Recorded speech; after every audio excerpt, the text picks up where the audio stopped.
ایک بادشاہ جو غرور اور طاقت کے نشے میں کعبہ کو گرانے کے ارادے سے ہاتھیوں کا فوج لے کر مکہ کی طرف چل پڑا تھا۔ میں اس پرانی عمارت کو مٹی میں ملا دوں گا، پھر دیکھتا ہوں لوگ عبادت کے لیے کہاں جاتے ہیں۔ یہ واقعہ حضور صلی اللہ علیہ وسلم کی ولادت سے صرف 55 دن پہلے کا ہے۔ یمن کا بادشاہ ابرہہ، جس نے ایک عظیم الشان گرجا گھر تعمیر کیا تھا اور یہ کوشش کرنے لگا کہ عرب کے لوگ بجائے خانہ کعبہ کے یمن آ کر اس گرجا گھر کا حج کیا کریں۔ جب مکہ والوں کو یہ معلوم ہوا تو قبیلہ کنانہ کا ایک شخص غیظ و غضب میں جل بھون کر یمن گیا اور وہاں کے گرجا گھر کی سخت توہین کی، اسے ناپاکی سے آلودہ کر دیا۔ جب ابرہہ نے یہ واقعہ سنا تو وہ طیش میں آپے سے باہر ہو گیا۔ اس پرانی عمارت کا اتنا احترام میرے اس شاندار محل سے زیادہ؟ آج ہم اس دیوار کو مٹا دیں گے جس پر عرب ناز کرتے ہیں۔ جاؤ، لشکر کو تیار کرو۔ ایک خوفناک لشکر مکہ کی طرف بڑھا۔ ہر قدم کے ساتھ زمین کانپ رہی تھی اور خانہ کعبہ کو ڈھانے کے لیے ہاتھیوں کی فوج لے کر مکہ پر حملہ کر دیا۔ بچاؤ، ہمیں بچاؤ، اس قہر سے بچاؤ۔ اور اس کی فوج کے اگلے دستہ نے مکہ والوں کے تمام اونٹوں اور دوسرے مویشیوں کو چھین لیا۔ اس میں 200 یا 400 اونٹ عبد المطلب کے تھے۔ آقا، اب ہم کیسے اونٹ واپس لائیں گے؟ آپ فکر مت کرو۔ عبد المطلب کو اس واقعہ سے بڑا رنج پہنچا۔ حضرت عبد المطلب نے فیصلہ کیا کہ وہ خود اس ظالم بادشاہ سے ملاقات کریں گے۔ اب مجھے خود وہاں جانا ہوگا اور اپنے اونٹ واپس چھڑانے ہوں گے۔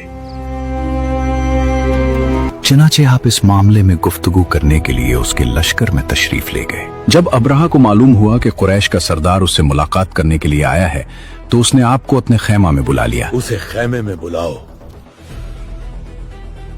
اور جب عبد المطلب کو دیکھا کہ ایک بلند قامت، روبدار اور نہایت ہی حسین و جمیل آدمی ہے جن کی پیشانی پر نور نبوت کا جاہ و جلال چمک رہا ہے، تو صورت دیکھتے ہی ابرہہ مروب ہو گیا اور بے اختیار تخت شاہی سے اتر کر آپ کی تعظیم و تکریم کے لیے کھڑا ہو گیا اور اپنے برابر بٹھا کر دریافت کیا کہ کیسے سردار قریش، یہاں آپ کی تشریف آوری کا کیا مقصد ہے؟ عبد المطلب نے جواب دیا، میں یہاں آپ سے جنگ کرنے نہیں آیا ہوں۔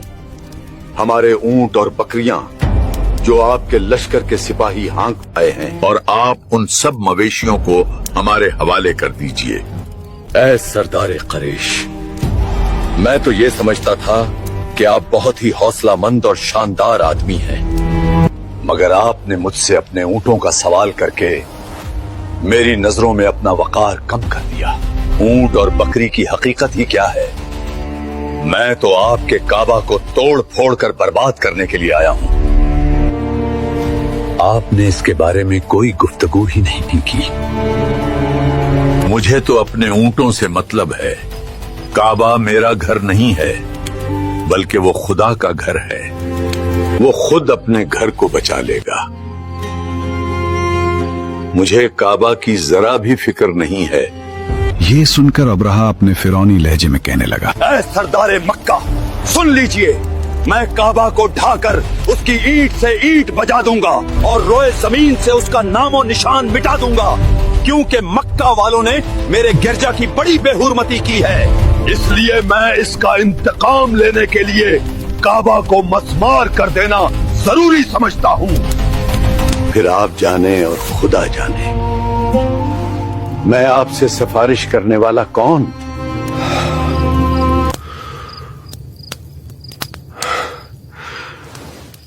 اس گفتگو کے بعد ابرہہ نے تمام جانوروں کو واپس کر دینے کا حکم دیا اور عبد المطلب تمام اونٹوں اور بکریوں کو ساتھ لے کر اپنے گھر چلے آئے اور مکہ والوں سے فرمایا، مکہ والو، اپنے اپنے مال مویشی لو اور فوراً شہر خالی کر دو۔ اس ظالم کا لشکر کسی بھی وقت پہنچنے والا ہے۔ میرے ساتھ پہاڑوں کی چوٹیوں پر چڑھ جاؤ، ہم اس کے ہاتھیوں کا مقابلہ نہیں کر سکتے، مگر یاد رکھو ہمارا رب سب دیکھ رہا ہے۔ مکہ جو ہر وقت رونقوں سے بھرا رہتا تھا، آج وہاں ایک عجیب سا سناٹا چھا گیا تھا۔